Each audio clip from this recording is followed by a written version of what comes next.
Guernica is one of Picasso's most acclaimed paintings, most acclaimed work of art. It is probably one of the world's most popular and most acclaimed works of art in general. And I think that looking at Guernica, looking at the work of Picasso in general, carries very important and interesting lessons in a number of dimensions. So I want to try to explore Guernica and Picasso's work, but not as an art historian or as an art critic. I'm no expert in that. I'm hardly an expert on any individual topic. But I want to look at it from a more practical perspective, from the perspective of work, understanding work, of creativity, and of how great work comes into life.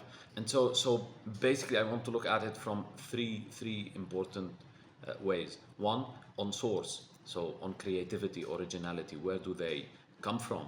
On culture and symbols, and how do they integrate with creativity and originality? And then second, on effort. So I want to look at it from the perspective of work as a work, and at Picasso's work and work ethic in general. And three, outcomes. So markets, networks, the social, economic factors around it, popularity, influence, and acclaim, and how do these things happen? But first, let's start with the basic description. Guernica is it's almost black and white, but it's a huge painting that immortalizes the bombing of the town of Guernica by the German forces during the Spanish Civil War. It was done to be placed in Spain's pavilion in the Paris exhibition in 1937, I believe. I don't want to go too much into facts, but it is considered a work that commemorates the horrors of war. It was used later as part of the anti-war, anti-fascism effort, and it was used in political campaigning. In trying to look at Guernica and at Picasso from this different perspective, I hope to be able to deliver a view that is less boring to many about these seemingly weird and ugly lines and scribbles that have made Picasso's fame.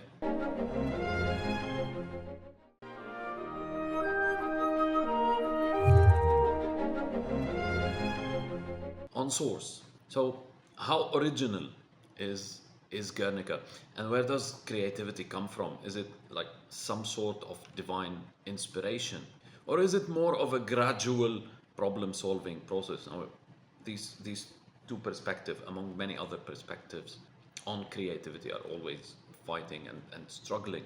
But if we look at Guernica, if we look at the elements in the painting, not all the elements, but just let's take a quick look at the number of symbols and elements that are being used by Picasso. So there is the bull, the minotaur, and the bull are prominently present in all of Picasso's work. He even once said, I believe, that if you draw my life, all the places I have been, it will trace the shape of a bull.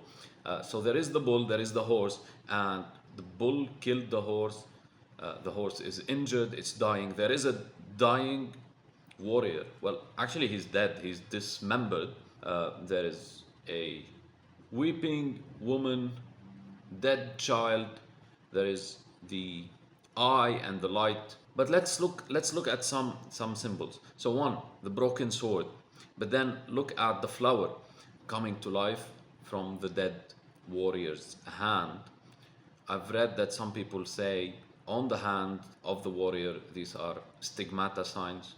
Look at the horse's mouth, this abstract-like representation of pain. There is also something that resembles a symbol of a skull near the horse's nose. So there are all these symbols, all these elements. But interestingly, many argue that, well, all of this is something that Picasso had just been working on and perfecting for a long time. In his book on creativity, Weisberg says, well, these symbols didn't just explode, they didn't come out of nowhere. They are being reused So Picasso has used them many times before, and indeed, if we look at another painting called Minotauromachy, uh, some of the elements are there, and Picasso has toyed with the idea of a horse and a bull and a horse being murdered by the bull many times before. There's even a painting from 1917 on that. Weisberg tried to look at all the elements present in Guernica and those present in Minotauromachy and Artist Studio, and he found many commonalities between them. He also found commonalities in some of the shapes between the work here and the work of Goya in his painting The Disasters of War. So what happened here is that Picasso, in his ongoing process of experimentation, was reusing some elements, some symbols that he is familiar with, that he had used before. But interestingly here, as these symbols get reused, used again in new paintings, in new contexts, all of the work gains new meanings, right? So this reuse allows for a process of reinvention and reinterpretation. Now, interestingly here, Picasso was asked about what do these symbols mean, and his answer was quite telling. When he was asked what does the bull mean, what does the horse mean, and he said, well, the bull is a bull and the horse is a horse. If you give meaning to certain things in my paintings, it may be very true, but it is not my idea to give this meaning. What ideas and conclusions you have got, I obtain too, but instinctively and unconsciously. I make the painting for the painting, I paint the objects for what they are. Okay. So here, the symbols to the artist have a different meaning, a different significance, as opposed to the reader or the interpreter of the work of art. And this reminds me of what Tolkien once replied when he was asked, well, what does the ring actually mean? Is Sauron Hitler? And to answer this, he went into a discussion on the difference between the symbol and the allegory. Right? And the symbol is a great tool of communication because of some kind of fuzziness, approximate thinking that surrounds it. And I discussed this in Fuzzy on the Dark Side. Who are we? We are owners and interpreters of symbols, and our useful symbol set is just something that keeps growing with time. We acquire new symbols, we reinterpret them, we use them, and our old symbol set evolves with us. So symbols are flexible and malleable, and they allow creators to say more while giving room for the receiver, for the interpreter to participate in the creativity. And even though many of these symbols have been reused before by Picasso and by others, their inclusion or their utilization by Picasso's unconscious has been brilliant in this particular case.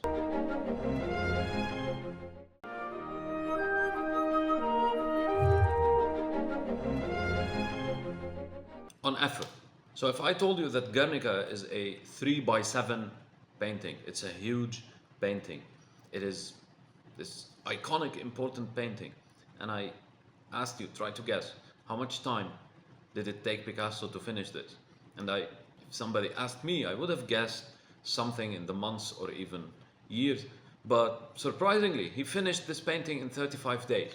35 days is surprisingly short to finish a grand work. Now, this relates to the previous point where we said, well, it is a grand work, but he reused many elements of his previous work in it. And so the artist is the work. He contains the work in himself. And the great artist can frequently finish something faster than somebody else can imagine. Not all. But if we look at Guernica, it was too fast.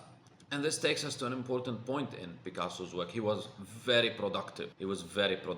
He created many works of art. If I want to look at this, thousands of works of art, tens of thousands according to some sources, that include more than 1,800 paintings, 1,200 sculptures, around 3,000 ceramics, countless drawings and prints, poems, plays, so many things.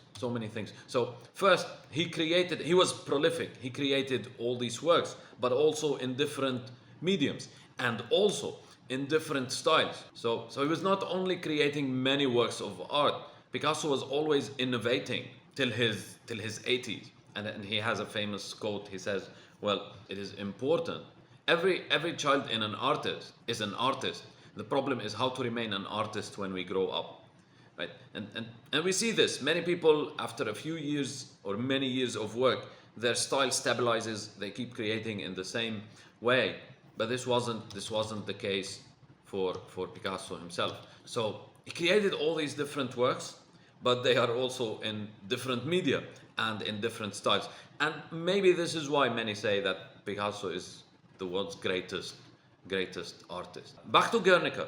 If you look at Guernica, you say, well, okay, this was done quickly. There are obviously some things that could have been done better, right? And so Picasso always seemed to be going for quantity, creating more, and being less careful about the perfecting of the painting. Now, whatever perfection means. But this takes us to an important point in creativity and design, which is quantity versus quality. And I discussed this in the creativeness part of the Atlas of Worldly Wisdom. Quality is problematic and hard to define sometimes. So what we would say is a high quality painting would probably be something created by Picasso, not something that conforms to a certain objective measure, right? So quality can be defined retrospectively. And so here, by prioritizing quantity, actually Picasso is giving us a deep insight. Because with more work, there is more practice, more improvement of the voice of the style. There's more reuse of the symbol set. There is a polishing of this symbol set. There are more opportunities to explore and the generation of more discourse and more discussions.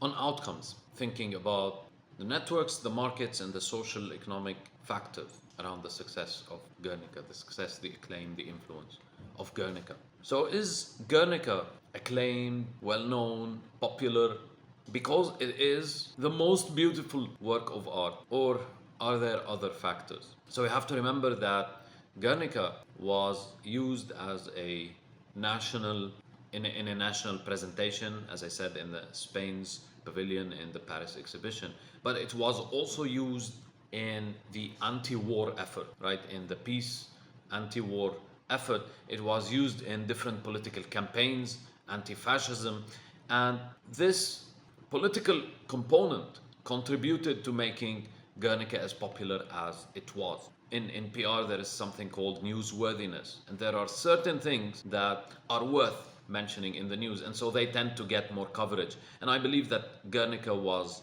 one of those. And we can then scale this question to Picasso himself and say, well, was he an absolute genius, or was he at the right time in the right place? And we have to remember that at the time, 1920s, 1930s, Paris was the center of culture, art in Europe, in the world. And it had all these different intellectual movements happening. And Picasso came at the right time to the right place. He met the right type of people. Some of his friends were reporters, writers, and they introduced him to the art scene in Paris, which was instrumental. So he was integrated in the Paris art scene. And this led him to be introduced to Vollard, to the Steins, who ended up buying his paintings, some of his paintings. And this basically is what catapulted him into his position, into fame, into being an authority figure. So presence, centrality in a network, presence in the right place at the right time can do a lot. Now, needless to say that he was a genius, he was great, but greatness, your talent, will not do magic on its own. Okay, Picasso had a very interesting relationship with his environment, and this takes us to thinking about the artist and the internal versus the external. Picasso was always channeling his environment. In Guernica particularly, there is the influence of Dora Maar, who was his friend or his girlfriend, political influence, emotional influence, and even style influence. Some people say that the black and white of the painting is a reflection of the black and white of her photographs. She used to take photographs. And so she was very important, very crucial to this painting. Some people claim that the idea for the painting came from a friend of Picasso's, Larrea, who was a poet as well. And so there is always this very important relationship, very important integration or fit between the creator and their environment. And this takes us to an interesting point that I will use as a transition to the last section here. Does the value of a work of art come from its beauty, or does the beauty of a work of art come from its value?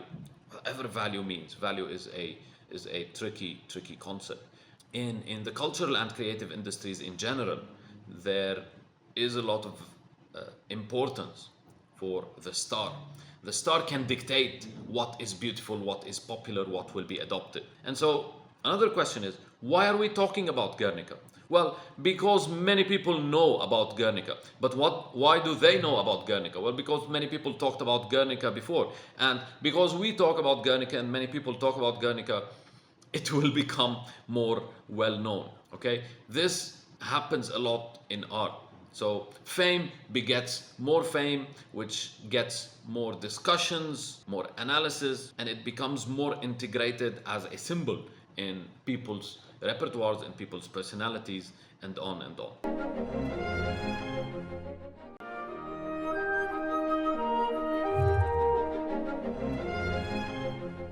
To conclude this discussion, let's reflect on a number of things. First, the nature of beauty. Is a work just beautiful? Or does the environment make it valuable and important? Is it its beauty? Is it the environment?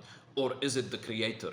Is it the fame, the acclaim of the creator that gives value to certain works? This is a very fuzzy area because these different concepts tend to interact and tend to influence each other. But remember that a true artist has to challenge assumptions, and so in a sense, the true artist makes some people uncomfortable. This is the essence of creativity. The true artist needs to make somebody uncomfortable because he has brought something new and unexpected into the world. We can reflect on symbols, reinvention, the utilization of symbols, and how that is integral to culture. But as symbols are reintroduced into new landscapes, they get redefined and new symbols get created at the same time.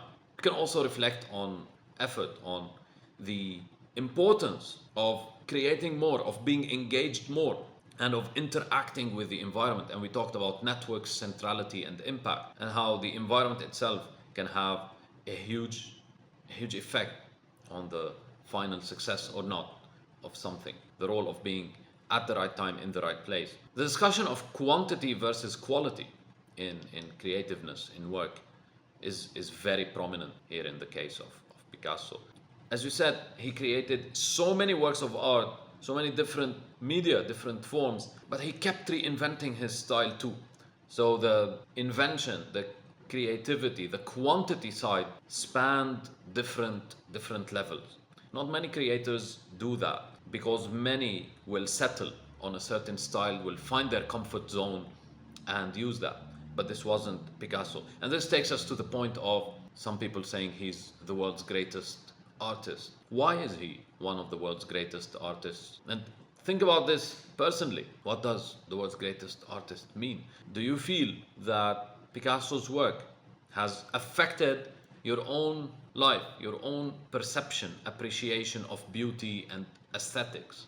Or does this influence happen through closed circles of influence that Picasso exerts on other artists whose work then affects your life in different ways? I would encourage you to look at some of his paintings, the differences in them, and try to reflect on which is ugly, which is beautiful, what does art mean, and what does beauty mean.